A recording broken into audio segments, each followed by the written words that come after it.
Everyone, मैं शिवम द्विवेदी स्वागत करता हूं मैं आप सभी का अपनी इस क्लास में। आज की इस क्लास में हम आपको अपघटन अपक्रिया अर्थात वियोजन अपक्रिया के बारे में कुछ जानकारी देने वाले हैं। ये अपक्रिया आपकी 10th क्लास की परीक्षा के लिए बहुत ही ज्यादा इंपॉर्टेंट है, इसलिए वीडियो को अंत तक जरूर देखें। और इस चैनल पे, हमारे इस चैनल पर आपको 10th क्लास का पूरा कंप्लीट कोर्स मिलने वाला है। यदि आपको इंग्लिश का भी कोर्स चाहिए तो आप कमेंट बॉक्स में मैसेज कर सकते हैं, और ताकि हम आपको एक चैनल का नाम प्रोवाइड कर सके और उस चैनल के माध्यम से आप इंग्लिश का कोर्स भी कंप्लीट कर सकते हैं। जैसा कि नाम से ही जाहिर है, अपघटन अपक्रिया। अपघटन का अर्थ होता है कि जब कोई एक भाग टूटकर कुछ छोटे छोटे भागों में बदल जाए। अर्थात इसका अर्थ क्या हुआ, मान लीजिए ये एक पेन है और इस पेन के हम लोग कुछ छोटे छोटे खंड कर दें, और जब इसके छोटे छोटे खंड कर देंगे तो ये कहलाएगा अपघटन। इसका अर्थ क्या है? इसका अर्थ यह है कि जब कोई एक पदार्थ दो या दो से अधिक पदार्थों में टूट जाए तो वह अपक्रिया कहलाती है हमारी अपघटन अपक्रिया। ये सब आपको यहाँ पे नोट्स जो पहले से यहाँ पे लिखा हुआ है, इसके माध्यम से आपको समझ में आ रहा होगा। तो इसका अर्थ क्या हुआ कि जब कोई एक पदार्थ दो या दो से अधिक पदार्थों में टूट जाता है तो वह अपक्रिया कहलाती है अपघटन अपक्रिया। लेकिन ये जो अपक्रिया होती है ये किसी न किसी बाहरी प्रभाव के कारण होती है। अब वो बाहरी प्रभाव क्या है? यहाँ पे लिखा हुआ है प्रकाश अपघटन, विद्युत अपघटन, ऊष्मीय अपघटन। अब मान लीजिए कि आप क्या करते हैं, हमको धूप में खड़ा कर देते हैं और हमारे दो खंड हो जाते हैं। तो जो मेरे दो खंड हो गए हैं वो किसके कारण हो गए? प्रकाश के कारण। और वो कौन सा प्रकाश है? वो हमारा सूर्य का प्रकाश है। तो हम बिल्कुल कह सकते हैं कि आपको स्क्रीन पे यहां लिखा दिख रहा है कि जब कोई एक पदार्थ किसी बाहरी पदार्थ के प्रभाव के कारण टूट जाता है तो वह अपक्रिया वियोजन अपक्रिया कहलाती है। और यह अपक्रिया प्रकाश, विद्युत या ऊष्मा के द्वारा होती है। और ये अपक्रिया 3 प्रकार की होती है। कितने प्रकार की होती है? 3 प्रकार की। और वो तीनों प्रकार, ये पहला, ये दूसरा और ये तीसरा, इस तरीके से लिखे हुए हैं। लेकिन पेपर में आपकी एग्जाम्पल आता है और वो एग्जाम्पल आपको याद करना बहुत ही ज्यादा जरूरी है। तो आप कहां तक रटेंगे? रिएक्शंस बहुत सारी हैं, इसलिए हम आपको कुछ ट्रिक के माध्यम से इनके बारे में कुछ जानकारी देंगे। तो पहली अपक्रिया है हमारी प्रकाश अपघटन। आपको स्क्रीन पे दिख रहा होगा कि प्रकाश अपघटन वह अपक्रिया होती है जब कोई पदार्थ सूर्य के प्रकाश की उपस्थिति में टूट जाता है तो उस अपक्रिया को कहते हैं प्रकाश अपघटन अपक्रिया। अब मान लीजिए कि आप किसी एक पदार्थ को ले लेते हैं। देखिए एग्जाम्पल बहुत सोच समझ कर लिखा गया है, क्योंकि यही एग्जाम्पल पेपर में आता है कि जब सिल्वर की बोतल में AgCl रखा जाता है तो उसे गहरे काले रंग की बोतल में क्यों रखा जाता है? क्यों रखा जाता है, इसका जवाब हम आपको अभी तुरंत बताएंगे। तो पहले देखिए, ये लिखा है AgCl। ये AgCl क्या है? इसका नाम है सिल्वर क्लोराइड। हम यहाँ पे लिख भी देते हैं, अगर आपको वहां नोट्स में नाम मिले तो आप इसका नाम लिख लीजिएगा। क्या नाम है इसका? इसका नाम है सिल्वर क्लोराइड। और ये सिल्वर क्लोराइड, बहुत ध्यान से देखिएगा, जब भी इस पे सूर्य की किरणें पड़ती हैं, क्या होता है? सनलाइट होती है। अंग्रेजी में हम यहाँ पे लिख देते हैं, आपको वहां पे लिखा हुआ मिल जाएगा हिंदी में। इसमें सनलाइट जैसे ही गिरती है तो इसके 2 खंड हो जाते हैं, और पहले खंड में चांदी का अवक्षेप मिलता है और दूसरे खंड में क्लोरीन गैस मिलती है। बहुत ध्यान से देखिएगा, ये हमारा क्या है? ये हमारा एक तत्व है और ये मेरी एक क्या है? गैस है। ये सॉलिड के रूप में हो जाएगा और ये हमारी गैस के स्टेट में हो जाएगा, गैस के रूप में हो जाएगा। तो देखिएगा, बहुत ध्यान से देखिएगा कि Cl2 क्यों लिखा गया है, क्योंकि ये क्लोरीन गैस है। अभी पिछली वीडियो में आपको बताया गया था कि यहाँ पे क्लोरीन गैस होगा तो Cl2 ही लिखना है। तो ये Cl2 हो गया है। ये क्या है? Ag है। अब ध्यान से देखिएगा, रिएक्शन को बैलेंस करना है।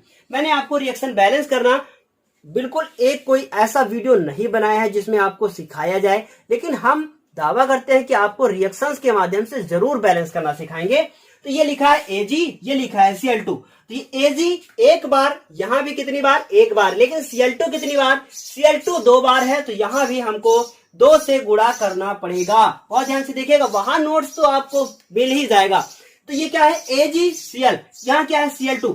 आगे हमको 2 लगाना पड़ेगा, लेकिन जैसे ही आप 2 यहां नहीं लगा सकते, बिल्कुल भी नहीं लगा सकते, वरना पूरा फॉर्मूला ही चेंज हो जाएगा। तो देखिएगा, हमने आगे 2 से गुणा किया, तो जब 2 से गुणा किया तो Cl कितने हो गए? Cl हो गए 2, लेकिन चांदी कितनी हो गई? ये भी 2 हो गए। तो क्या हम यहाँ 2 लगाएंगे? बिल्कुल नहीं लगाएंगे। बताया जा चुका है कि यहाँ आपको कुछ अपनी तरफ से नहीं करना है, आपको तत्वों को याद करना है, गैसों के नाम को याद करना है, उनके फॉर्मूलों को याद करना है, वही लिखना है।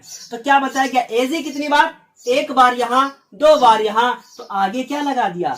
आगे लगा दिया 2, तो कंप्लीट हो गई। यही रिएक्शन है कि जब सिल्वर क्लोराइड के ऊपर सनलाइट गिरती है, सूर्य का प्रकाश गिरता है, तो उससे Cl2 गैस निकलती है और क्या मिलता है? चांदी का अवक्षेप मिलता है। एक बात और बता सकते हैं, ये Cl2 जो गैस है, आप यहाँ एरो लगा सकते हैं।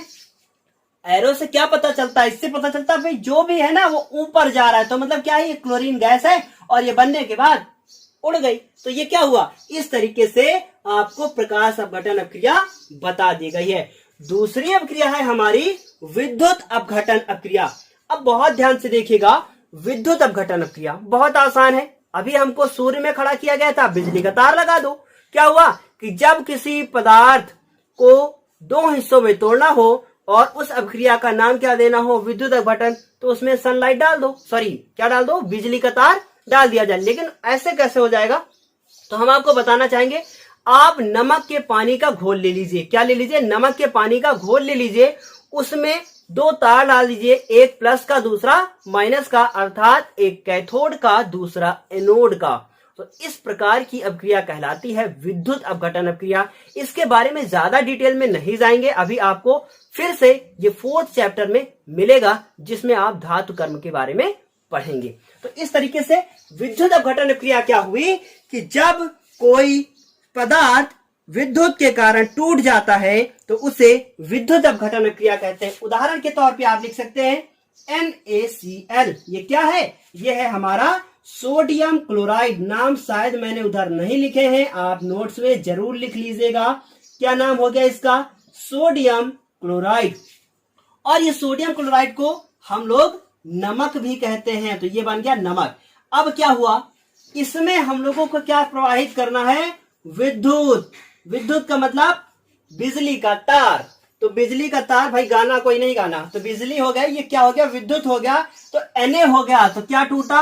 Na मिला, और क्या मिला? Cl मिला। लेकिन क्या Cl ऐसे मिलेगा? बिल्कुल नहीं मिलेगा।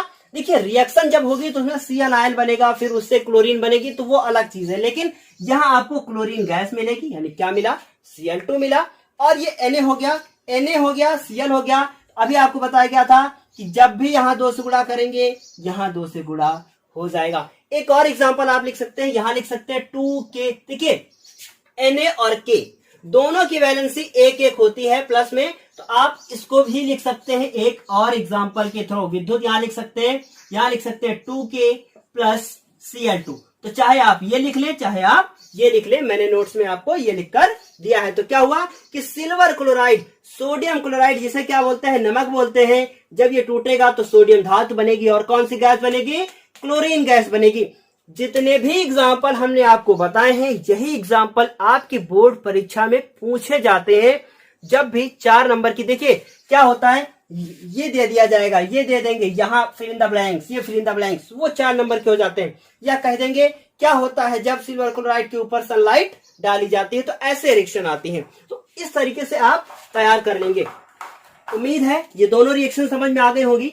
एक बात और बता दें, जो नोट्स में लिखा था कि सिल्वर क्लोराइड और ये बना था, उसके नीचे भी कुछ मैंने नोट्स में लिख के दिया था। कहा था यह अपक्रिया श्वेत श्याम फोटोग्राफी में प्रयोग की जाती है या इसका उपयोग किया जाता है। तो श्वेत श्याम क्या होता है? श्वेत का अर्थ होता है व्हाइट और श्याम का अर्थ होता है ब्लैक। तो ब्लैक एंड व्हाइट फोटोग्राफी में जब क्या होता है कि सिल्वर क्लोराइड के ऊपर सनलाइट डाल दी जाती है, तो उससे क्या होता है कि सारा रंग जो होता है वो स्लेटी कलर का हो जाता है। तो उससे ब्लैक एंड व्हाइट फोटो भी बनाई जाती है। बस उसके बारे में ज्यादा जानकारी नहीं लेनी है, लेकिन मान लीजिए एक बहुविकल्पी क्वेश्चन आ ही जाता है, तो आप क्या करेंगे? आपको पता होना चाहिए ना कि सिल्वर क्लोराइड के ऊपर सनलाइट डालने पर ये होता है। ये फोटोग्राफी जब करते हैं तो इस रिएक्शन का उपयोग होता है। तो इस तरीके से उम्मीद है आज की क्लास आपको ज्यादा बेहतर समझ में आ रही होगी। तो ये 2 एग्जांपल्स हमारे सामने कंप्लीट हो चुके हैं। अब हम बात करेंगे ऊष्मीय अपघटन अपक्रिया के बारे में।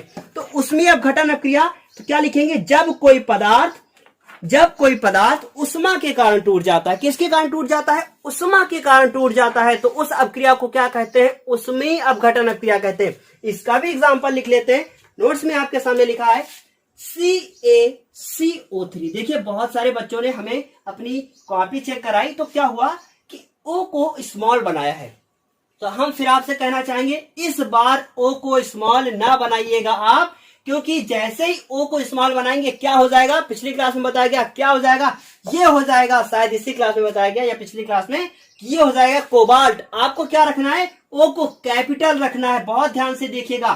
तो ये हो गया कैल्शियम कार्बोनेट, और इसे क्या बोलते हैं? ये चूना है हमारा। और जब भी इसके ऊपर उष्मा डाली जाती है, क्या डाली जाती है? उष्मा डाली जाती है, तो ये टूट जाता है। और ये किस में टूट जाता है? ये कैल्शियम ऑक्साइड में टूट जाता है, जिसे कली चूना कहते हैं। और ये कैल्शियम ऑक्साइड में टूट जाता है, और इससे क्या निकलती है? इससे निकलती है CO2 गैस। तो बहुत ध्यान से देखिएगा। आप लोगों ने देखा होगा कि जब हम लोग चूने के ऊपर क्या डालते हैं? पानी डालते हैं या उष्मा आप प्रवाहित कर दीजिए, तो उससे क्या होगा कि कार्बन डाइऑक्साइड गैस निकलती है। बहुत ध्यान से इसको देखिएगा। अब लिखा है कैल्शियम कार्बोनेट। ये आपका कैल्शियम है, ये आपका कार्बोनेट है। कैसे बना था? Ca+2 CO3-2 दोनों कैंसिल हुए थे, क्या बना था? CaCO3। भाई उसका उपयोग क्या हो रहा है कि नहीं हो रहा है? बिल्कुल हो रहा है ना। तो इस तरीके से ये क्या हुआ? ये है कैल्शियम ऑक्साइड, और इसे कहते हैं हम लोग, क्या कहते हैं? इसे कहते हैं कली चूना। और ये क्या है? ये कार्बन डाइऑक्साइड गैस है।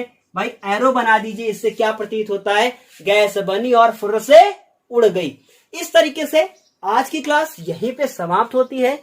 उम्मीद है आपको समझ में जरूर आया होगा, और यदि आपको समझ में आया है तो लाइक और कमेंट करना बिल्कुल भी ना भूलें, और साथ ही साथ ये वीडियो अपने दोस्तों के साथ शेयर भी जरूर करें। और एक बात और, नोट्स अपना कंप्लीट तैयार करते रहिए हमारे इस नोट्स के माध्यम से, जो कि आपको यहाँ पे बोर्ड पे दिख रहा है। तो उम्मीद है जरूर समझ में आया होगा। तो समझ में आया है तो लाइक जरूर बनता है, और साथ ही साथ शेयर भी जरूर बनता है। तो इस तरीके से हम आपसे फिर मिलेंगे अगली क्लास में विस्थापन और एकल विस्थापन अपक्रिया के द्वारा और द्विविस्थापन अपक्रिया के द्वारा। बहुत अच्छा वीडियो होने वाला है अगली क्लास में, और वो एग्जाम जो वीडियो होगा वो आपके पेपर में जरूर आता है। इसका वीडियो नहीं आता है, वीडियो में जो पढ़ाया जाएगा वो आएगा। तो कभी कभी बातों में हो जाता है। तो इस तरीके से क्या हुआ कि आज क्लास समाप्त होती है। फिर मिलेंगे अगली क्लास में, तब तक के लिए धन्यवाद।